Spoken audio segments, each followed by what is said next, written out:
વિદ્યાર્થી મિત્રો નમસ્કાર Shivam GK master YouTube channel માં સ્વાગત કરું છું તમામ વિદ્યાર્થી મિત્રોનું। આજે વિદ્યાર્થી મિત્રો તમે જે ભરતીથી થાકી ગયા છો એની આપણે સંપૂર્ણ ડિટેલ જોઈશું। ફોરેસ્ટ એમાં વનપાલ અને વનરક્ષક ભરતી છે, ભરતી આવશે ને આખું ગુજરાત આ ભરતીની વાટે છે, રાહે છે। તો હવે આ ભરતી ક્યાં પહોંચી છે અને ભરતી છે એ બહાર પડવામાં હવે ક્યાં અટકી છે, હવે ક્યારે બહાર પડશે, તમામ માહિતી જોવી છે। પણ વિદ્યાર્થી મિત્રો સૌથી પહેલા મારે તમને આ એક ધ્યાન દોરવું છે, ખાસ સમજી લેજો। તમે વનપાલ અને ફોરેસ્ટ ગાર્ડની ભરતીની રાહ જોઈ રહ્યા છો, પણ વિદ્યાર્થી મિત્રો ખાસ યાદ રાખી લેજો આ વખતની ભરતી છે ને ઈ ફોરેસ્ટની અલગ પ્રકારની ભરતી છે। જે નીચા મેરિટમાં લાગી જતા હતા તમને એવી આશા છે કે ફોરેસ્ટની અંદર ઓછું મેરિટ રહે છે ને એની અંદર આપણે લાગી જઈએ। પણ વિદ્યાર્થી મિત્રો એક તો 2024 વાળી ભરતીમાં તમે જોયું હશે કે હવે મોટા ભાગના વિદ્યાર્થી ફોરેસ્ટની ભરતી છે એટલે એનું ગ્રાઉન્ડ છે એ કરી લેવા સક્ષમ થઈ ગયા છે। હવે 80 માર્ક્સ આવે અને તમને નોકરી મળી જાય એવું થવાનું નથી, બરાબર છે। બીજું આ વખતે ભરતી તમારી કંઈક આ રીતે થવાની છે, જનરલ મેરિટ બનશે।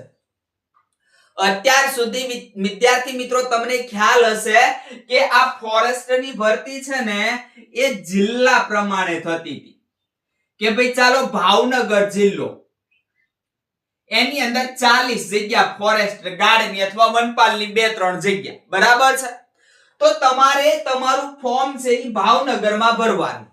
તો જ્યારે તમને નોકરી મળે, તમારું મેરિટમાં નામ આવે, નોકરી મળે ત્યારે તમને નોકરી ક્યાં મળે તો કે ભાવનગરમાં જ મળે। અને ભાવનગરમાં જેણે ફોર્મ ભરેલા હોય એ પ્રમાણે કેટેગરી પ્રમાણે એના મેરિટ છે એ નીકળે અને નોકરી આપવામાં આવે। આ વખતે વિદ્યાર્થી મિત્રો એવું નથી, તમે ફોરેસ્ટ પાછળ પડ્યા છો, પણ ખાસ સમજી લેજો આ સમજવા જેવું છે। આ વખતે જે ભરતી થશે ને એ જનરલ થશે, એટલે કે બધી ભરતીઓ થાય છે એ પ્રમાણે આખા ગુજરાત લેવલની ભરતી હશે। તમારે જિલ્લો સિલેક્ટ કરવાનો નહીં હોય, ભરતી છે એ ઓલ ગુજરાતમાં હશે અને ઓલ ગુજરાતના મેરિટ પ્રમાણે લેવાશે, જિલ્લા નહીં। હવે તમને ક્યાં મેકવા પોલીસમાં જેમ નક્કી કરે છે એમ અહીંયા ફોરેસ્ટમાં અધિકારીઓ નક્કી કરશે, સમજી લેજો। એટલે આ બહુ ખતરનાક બાબત છે વિદ્યાર્થી મિત્રો। હવે તમારું જે મેરિટ છે ને એ ખૂબ ઊંચું જવા સંભવ છે, કારણ કે અહીંયા જગ્યાઓ ખૂબ ઓછી હોય છે અને જગ્યાઓ ઓછી, રસ બધાને, તો પછી મેરિટ ઊંચું જાય ને જાય।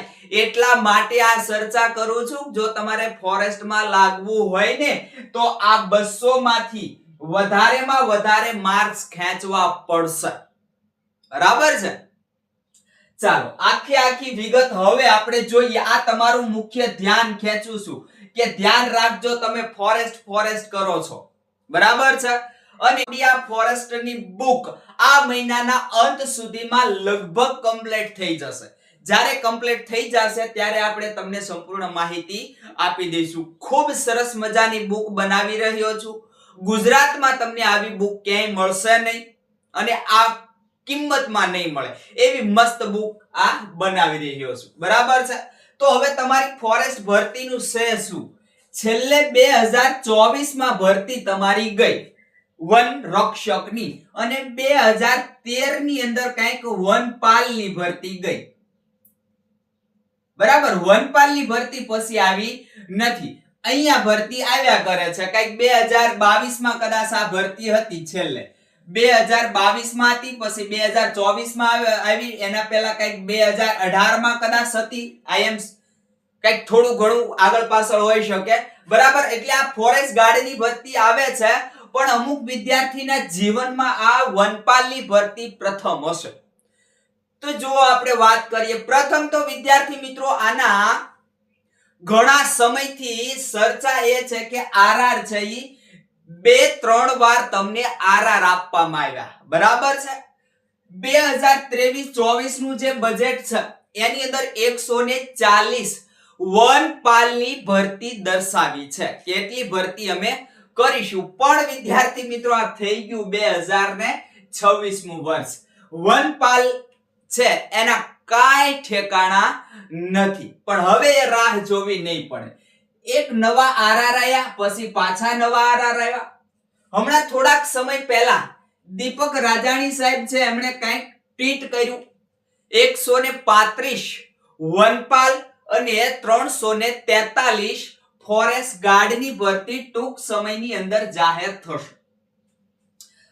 આમાં પણ વિદ્યાર્થી મિત્રો શું થયું તો કે જે આપણે અહીંયા તમે જુઓ તો દર્શાવેલું હતું આપણા બજેટમાં એનાથી ઓછી જગ્યા દર્શાવી, તો બજેટ એ ખોટું. એવું નથી, બરાબર છે, એવું નથી. પછી જુલાઈમાં તમારી ભરતી જાહેર થઈ જવાની હતી. આ સમાચાર વિદ્યાર્થી મિત્રો પાક્કા જ હતા. પણ એમાં નવો વળાંક આવ્યો. શું વળાંક આવ્યો? તો અહીંયા અગ્નિવીરનો વળાંક આવ્યો. અહીંયા માંગણા પત્રો છે ઈ મંગાવી લેવામાં આવ્યા હતા અને માંગણા પત્રો રજૂ પણ કરી દેવામાં આવ્યા હતા. તો આ અગ્નિવીરો છે એ અગ્નિવીરોના અનામતનો પ્રશ્ન આવ્યો ને એના હિસાબે એક નવું આવ્યું. શું? રોસ્ટર. કારણ કે અગ્નિવીરો છે એ અગ્નિવીરોને આની અંદર અલગથી કેટેગરી ઊભી કરવી પડે એટલા માટે. તો હવે આ રોસ્ટરની કામગીરી પૂર્ણ થઈ અને 20% અગ્નિવીરોને અનામત પણ આપી દેવામાં આવ્યું છે. અને આ અનામત જે છે એના સીઆર વિદ્યાર્થી મિત્રો 20% અગ્નિવીર અનામતના જાહેર થઈ ચૂક્યા છે. અને અગ્નિવીરોને તો ખાસ સારું છે, ગ્રાઉન્ડમાંથી, શારીરિક ગ્રાઉન્ડમાંથી એને મુક્તિ આપવામાં આવી છે. બરાબર છે. તો પછી વિદ્યાર્થી મિત્રો અહીંયા તમારે લડી લેવાનું. હવે પાછા માંગણા પત્રો છે એ કમ્પ્લીટ થઈ ચૂક્યા છે. માંગણા પત્રો મંગાવી લેવામાં આવ્યા છે, આપી પણ દેવામાં આવ્યા છે. અને હવે વિદ્યાર્થી મિત્રો માત્ર ને માત્ર તમે જે રાહ જોઈ રહ્યા છો એ ભરતી છે એની નોટિફિકેશન આવે એટલી જ વાર છે. અને આ મળતી માહિતી જે છે એ મુજબ ઓગસ્ટ છે, ઓગસ્ટ, આ ઓગસ્ટના અંત સુધીમાં, ઓગસ્ટ મહિનાના અંત સુધીમાં તમને સારા સમાચાર મળી જશે. નોટિફિકેશન જાહેર થઈ જાય ને ફોર્મ ક્યારે ભરાશે એ તમને કહી દે તો ખૂબ સારી વાત છે. ફોર્મ ભરવાનું શરૂ કરી દે તો પણ સારી વાત છે. પણ હવે તમને આ ઓગસ્ટના અંત સુધીમાં ટોટલી માહિતી મળી જશે. બરાબર છે. આવા સમાચાર કંઈક મને મળ્યા છે અને મારું મન એમ કહે છે કે હવે તમને બહુ રાહ જોવડાવશે નહીં. ખાસ વિદ્યાર્થી મિત્રો જોઈ લેજો આગળ 2 કેડરની અંદર ભરતી આવવાની છે. ફોરેસ્ટ ભરતી જે છે વનપાલ અને વનરક્ષક. અહીંયા જે ભરતી આપણને દીપક રાજાણી સાહેબે દર્શાવી એના કરતા કંઈક વધારે ભરતી આવવાની પૂરેપૂરી શક્યતા છે. દીપક રાજાણી સાહેબ છે એણે 343 વન રક્ષકની કીધી, પણ 500 થી 700 જેટલી જગ્યા વન રક્ષકની આવવાની છે. 700 જેવી જગ્યા વન રક્ષકની આવવાની પૂરેપૂરી વાત છે, પૂરેપૂરી સંભાવના છે. અને જે 135 વનપાલની જગ્યા દર્શાવી છે દીપક રાજાણી સાહેબ એ બજેટની અંદર 140 હતી, પણ 200 આસપાસ જગ્યા વનપાલની આવવા જઈ રહી છે. કદાચ 250 આવે. બરાબર છે. તમને ટૂંક સમયમાં ખ્યાલ પડી જશે. હવે વિદ્યાર્થી મિત્રો આ વન રક્ષક ફોરેસ્ટ બીટગાર્ડની જે ભરતી છે એ 12 પાસ પર જ હશે. અને આ વનપાલની જે ભરતી છે એ વિદ્યાર્થી મિત્રો ગ્રેજ્યુએટ પર હશે. ખાસ ધ્યાન આપજો. અને વિદ્યાર્થી મિત્રો આની અંદર જો વાત કરીએ તો પરીક્ષા પહેલા લેખિત આવે છે. ઘણાને ખ્યાલ જ હશે. 100 પ્રશ્નો આવશે, 200 માર્ક્સનું તમારું પેપર હશે, 3 કલાકનો તમારો સમય હશે. એક પ્રશ્ન છે એના 2 માર્ક્સ, એટલે કે 100 પ્રશ્નો હશે. એક પ્રશ્નના 2 માર્ક્સ અને ખોટું પડે તો 0.25 માર્ક્સ તમારા કપાશે એક પ્રશ્ન ખોટા માટે. જો વિગતે અભ્યાસક્રમ જોવો હોય તો આપણી નીચે ડિસ્ક્રિપ્શન બોક્સની અંદર લિંક આપેલી છે, જોઈ લો. આ રીતે કંઈક તમારો અભ્યાસક્રમ આવશે. ગણિત રીઝનિંગ 12.5%, ગુજરાતી વ્યાકરણ 12.5%, જીકે 25% અને પર્યાવરણ 50%. આ પૂર્ણ થાય તમારી પરીક્ષા, ત્યારબાદ અહીંયા શારીરિક પરીક્ષા આવશે. શારીરિક પરીક્ષા તમારે જો વ્યવસ્થિત જોવું હોય તો ડિસ્ક્રિપ્શન બોક્સની અંદર આપેલું છે, જોઈ લો. કઈ રીતનું હશે, કેટેગરી વાઇઝ આપેલું છે. ભાઈઓ બહેનો, બરાબર, એના ટોટલી ક્રાઇટેરિયા, આમાં કોણ ફોર્મ ભરી શકશે, ઊંચાઈ, છાતી, બધું આપેલું છે. ડિસ્ક્રિપ્શન બોક્સની અંદર જઈને જોઈ લો. એમાં દોડ છે, લાંબી કૂદ છે, ઊંચી કૂદ છે, રસાચડ છે, પુલઅપ છે. બેનો માટે પુલઅપ્સ ન હોય, બરાબર, રસાચડ પણ ના હોય. આ રીતની બધી માહિતી તમને આપેલી છે વિદ્યાર્થી મિત્રો. તો હવે બહુ તમારે રાહ જોવાની જરૂર નથી. બસ આટલી માહિતી જે છે કઈ મળી છે, એ માહિતી આજે તમને આપી છે. હવે આગલા લેક્ચર સાથે મળીશું.